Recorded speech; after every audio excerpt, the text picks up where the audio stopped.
समता, स्वतंत्रता, न्याय, बंधुता का नारा दिया। वे तमाम संत रविदास, संत कबीर, संत तुकाराम और ऐसे तमाम उन संतों को, इसी के साथ साथ जिन्होंने इस देश के अंदर आरक्षण के जनक कहा जाता है, जिन्होंने इस देश के अंदर तमाम लोगों को एक लाइन में लाने के लिए आरक्षण की तरतूद किए, वो आरक्षण के जनक राजर्षि छत्रपति शाहू जी महाराज। इस देश के अंदर मनुवादी व्यवस्था ने जब शूद्राति शूद्रों को अधिकारों से वंचित किया, उस गुलामी को, उस परंपरा को तोड़ने वाले महात्मा ज्योतिराव फुले साहब, साथ ही देश की महिलाओं को जिस मनुस्मृति ने गुलाम माना, उस मनुस्मृति को तोड़कर इस देश की महिलाओं को शिक्षित करने वाली माता सावित्रीबाई फुले।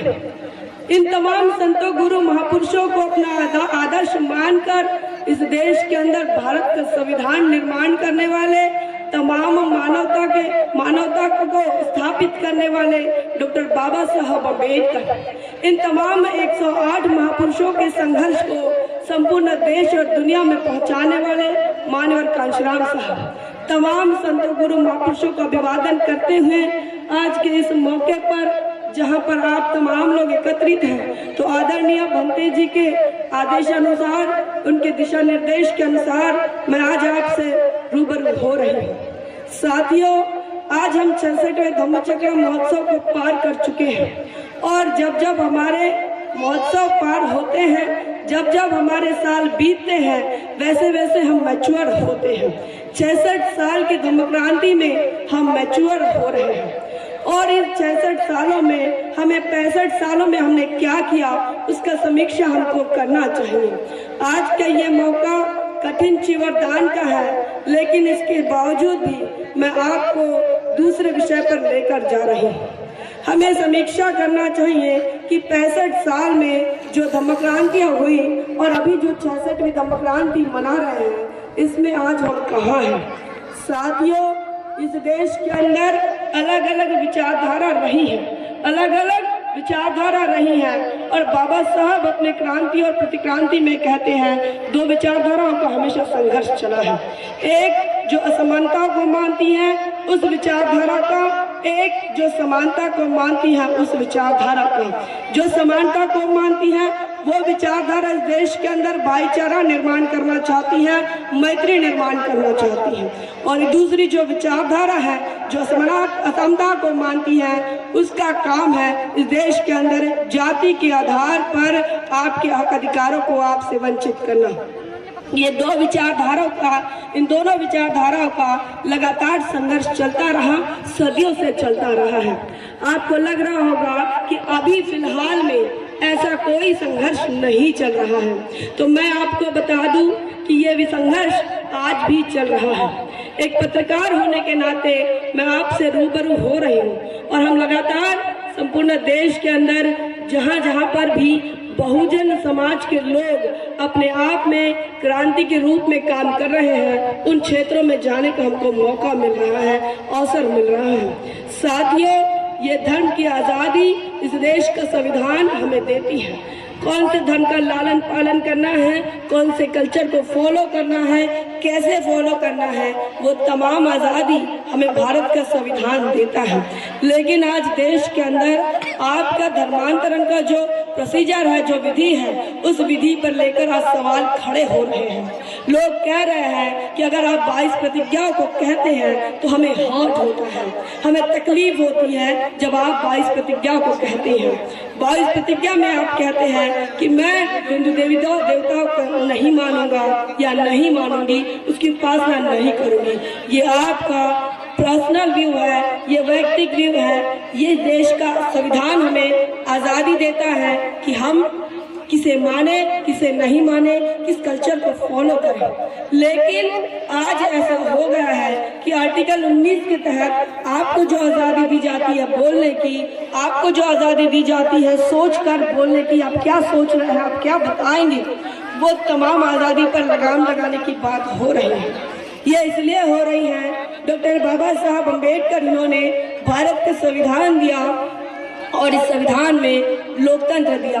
लोकतंत्र में 4 स्तंभ, लोकतंत्र के 4 स्तंभ है। संपूर्ण दुनिया के अंदर यही माना जाता है कि लोकतंत्र के 4 स्तंभ हैं, 4 पिलर पर लोकतंत्र खड़ा होता है। एक होता है संसद, एक होती है कार्यपालिका, एक होती है न्यायपालिका, एक होता है मीडिया। साथियों, इस देश के अंदर बाबा साहब अम्बेडकर ने अपने 3 सपने बताए थे। कहा था इस देश के अंदर मुझे जाति विहीन समाज का निर्माण करना है, क्योंकि जाति की वजह से इस देश का 85% तबका गुलामी में जीवन यापन कर चुका है। जाति की वजह से इस देश में पानी नहीं पीने दिया गया, जाति की वजह से आपकी छाव को छूने नहीं दिया गया, जाति की वजह से अपमान होता है, जाति की वजह से आपको बैठने नहीं दिया जाता, जाति की वजह से आपके घर की बहू बेटी किसी और के घर में नहीं जाती। साथियों, ये जाति की वजह से होता है। इसीलिए बाबा साहब ने कहा कि इस देश की सबसे बड़े दुख का कारण जो है वो जाति है। तो जातियों को समाप्त करना पड़ेगा, जातियों को खत्म करना पड़ेगा। दूसरी बात, बाबा साहब कहते हैं कि हमें प्रबुद्ध भारत का निर्माण करना है। प्रबुद्ध भारत का निर्माण करना है कि जो अच्छा आचार करे, ईमानदारी से अपने जीवन को जिए, दोष मुक्त अपने आप को जिए, अपने आप को दोष मुक्त जीवन जीने के काबिल बनाए, जो पंचशील का पालन करे, वो जीवन जीने वाले लोग ऐसे प्रबुद्ध भारत में रह सकते हैं। ऐसा सपना बाबा साहब अम्बेडकर ने देखा। बाबा साहब ने तीसरा सपना देखा कि हमें इस देश की शासन करती कौम बननी है। बाबा साहब 1940 में मद्रास के भाषण में कहते हैं कि हमारा ध्येय और हमारा उद्देश्य क्या है, हमें ये समझना पड़ेगा। और इस माध्यम से जब हम आपसे रूबरू हो रहे हैं तो मैं भी आपसे यही सलाह दूंगी कि बाबा साहब जो 1940 में मद्रास में कहते हैं कि हमारा ध्येय, हमारा उद्देश्य और हमारी आकांक्षा क्या है, ये हमने समझनी होगी। हमें इस देश का शासन करती जमात बनना है। बाबा साहब यह खुलेआम कहते हैं।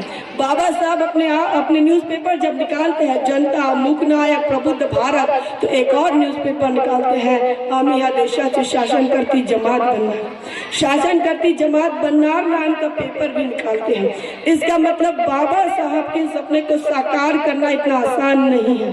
बाबा साहब के सपने को अगर साकार करना आसान होता, जो लोग तुम्हें पानी नहीं पीने देना चाहते, जो लोग तुम्हारी इच्छाओं को पसंद नहीं करते, क्या वो तुमको इस देश में प्रधानमंत्री मुख्यमंत्री बनने देंगे? नहीं बनने देंगे। लेकिन इसका मतलब यह नहीं है कि हमें संघर्ष नहीं करना है। हमने पहले बताया कि लोकतंत्र के 4 स्तंभ हैं। संसद पर कब्जा तुम नहीं कर पाए, कार्यपालिका पर कब्जा कर लेते, लेकिन इस देश के बहुजन समाज की शोकांतिका ये है कि हम कार्यपालिका में, एडमिनिस्ट्रेशन में, ब्यूरोक्रेसी में हमारे बच्चे नहीं जा रहे हैं। ये चिंता का विषय है। रोजगार का क्या आलम है आप तमाम लोग जानते हैं। अगर हम बात करें न्यायपालिका की, तो न्यायपालिकाओं में जजों में, वकीलों में सवर्णों का कब्जा है, उनका प्रभुत्व है। आप न्याय भी अगर मांगते हैं तो आपके लिए न्याय नहीं है। न्याय बिल्किस बानो के बलात्कारियों के लिए किया जाता है। बिल्किस बानो के बलात्कारियों को संस्कारी कहकर छोड़ दिया जाता है। ये आज न्यायपालिका की अवस्था है। मीडिया की अगर हम बात करें, इस देश का मीडिया आपके नेता को चोर कहता है, आपके नेता को दौलत की बेटी कहता है, आपके नेता को ऑटो रिक्शे में घूमने वाला कहता है।